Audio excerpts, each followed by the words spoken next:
Hey everyone, how you doing? So it feels like it's been ages since I've spoken to you guys. This is the first video I'm shooting in 2023, and let's talk about gum disease. Okay, this is the most common dental disease in the world. It is the number one reason that people lose their teeth. It's incredibly difficult to know that you have it.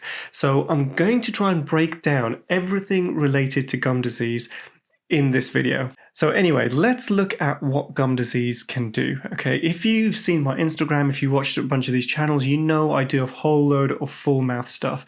I would say 80 to 90% of those people who are coming to me to have this load of dental treatment done and spend loads of money to do this are people who have been affected by gum disease.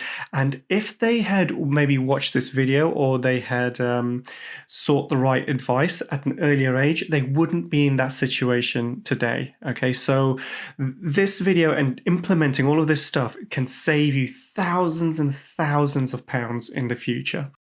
So gum disease is a disease that obviously affects the gums, but it also affects the bone around the teeth. And what happens over time is the gums and the bone start to get eaten away, teeth become loose, and they start being lost.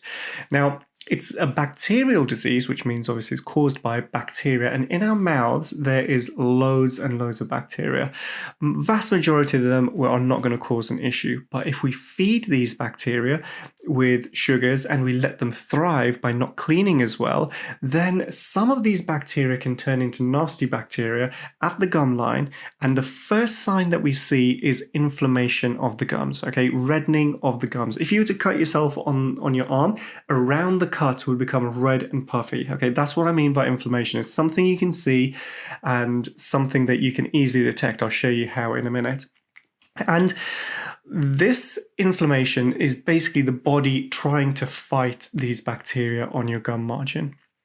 Now, the way you can do this or check is to see if you've got bleeding when you brush your teeth, okay? And a lot of people who have gum disease will say to me that they don't get any bleeding. And quite often the reason is they're not really scrubbing their gums. Okay, now I don't mean go crazy because you can actually do damage if you brush your teeth too hard.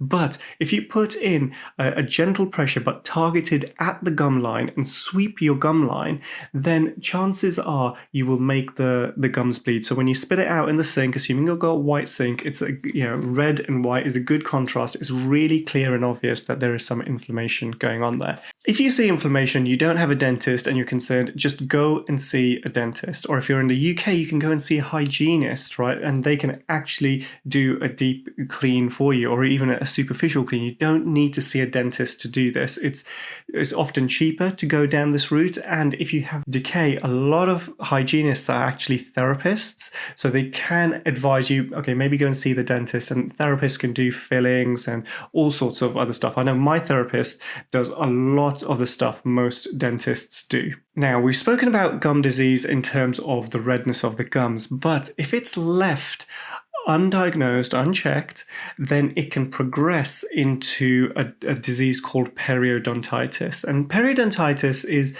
essentially inflammation of the bone around the teeth, okay? And the inflammation of the bone causes the bone to shrink away. And this is when people start seeing major differences in the appearance of their teeth. They start to see recession and the gum shrinking away from the teeth.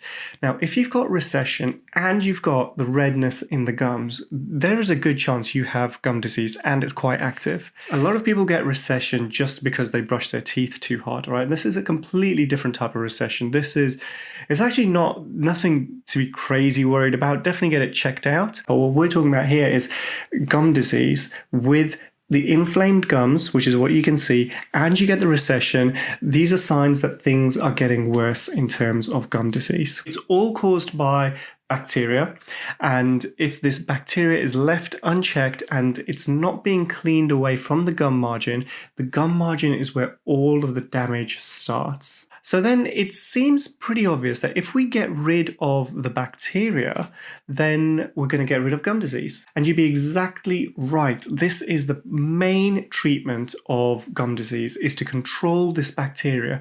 A lot of people start off being, kind of on autopilot when they're brushing their teeth. They're not conscious about what they're trying to do. They're just going through the motions.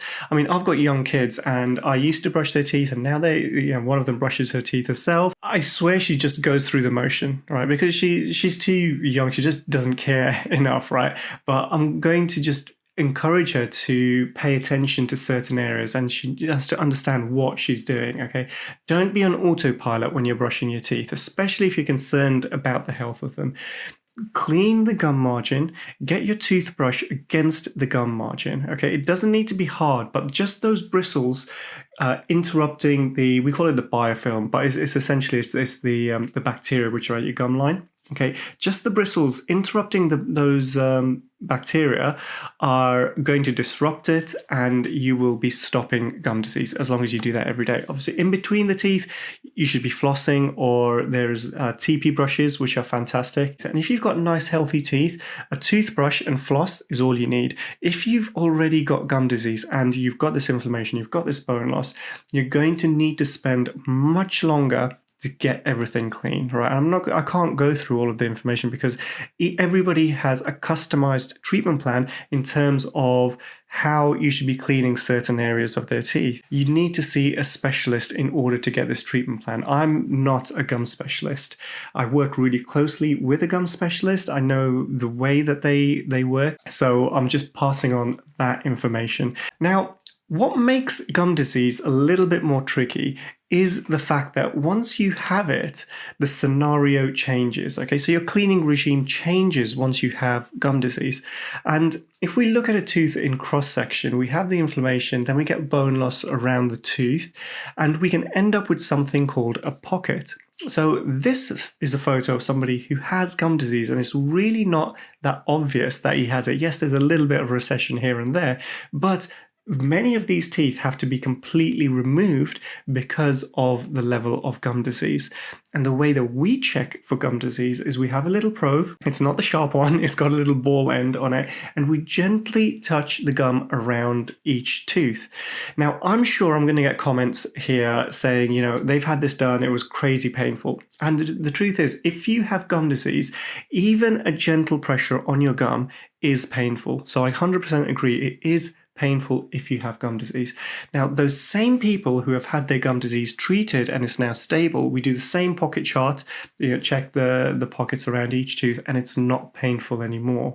Again, it's like if you've got a cut on your arm and you start poking it, it hurts. But if your arm is fully healed, you can poke it and it doesn't really hurt that much. So don't let the perceived discomfort be something that's actually going to stop you from getting treatment. Okay, we can numb people up even for a pocket chart if needs be. But gum disease, is one of those things which just doesn't hurt at all, which is why people leave it for so long. Even when the bone is being eroded from around your teeth, it doesn't hurt until you've lost so much bone around the tooth that it becomes wobbly and loose. At that stage, it's very difficult to treat it, so those teeth are typically removed. The aim of gum treatment, especially the early stages of gum treatment, is to take these pockets which develop around the teeth. These things are impossible for you to clean yourself, and clean around the tooth, clean inside these pockets, get rid of the bacteria, let the gums heal. That will cause the pockets to shrink, and then they're cleanable by yourself every single day. This is going to give you long-term health. Now, the downside is a cosmetic one, because if you've got all this bone loss and you've got inflammation in your gums, as soon as you have treatment and the inflammation shrinks, your gums are going to shrink and you're going to get a level of recession. This doesn't look good. And although there are certain treatments that for some people will work, once you've got this recession on a lot of teeth, it's very difficult to build it back. And a lot of people contact me regarding recession treatments, and it's really complicated in the way that we judge, can we rebuild it? But I would say, as a general rule, if you've lost the gums because of brushing, then yes, we can rebuild them. If you've lost your gums because of gum disease, once the gum disease is stable, we're probably not going to be able to rebuild it. Okay, so once you've had gum disease, once the damage has happened, that's it, the damage has happened. So I don't want to end the video on a negative note like that, because the truth is, if you catch this early, you can get it treated. It's hardly going to cost you much. In the UK, we've got something called direct access. You can go and see a hygienist for just the cost of a hygiene session. Every time I see the hygienist, I don't like it, and it is a bit pokey, it's a bit uncomfortable, but it's once every 3 or 4 months. Okay, it's not that big a deal, and I know the benefits far outweigh the benefits of leaving it and essentially losing teeth because of it. So I hope you found this video useful. If you do have questions, comments, leave them in the comments below.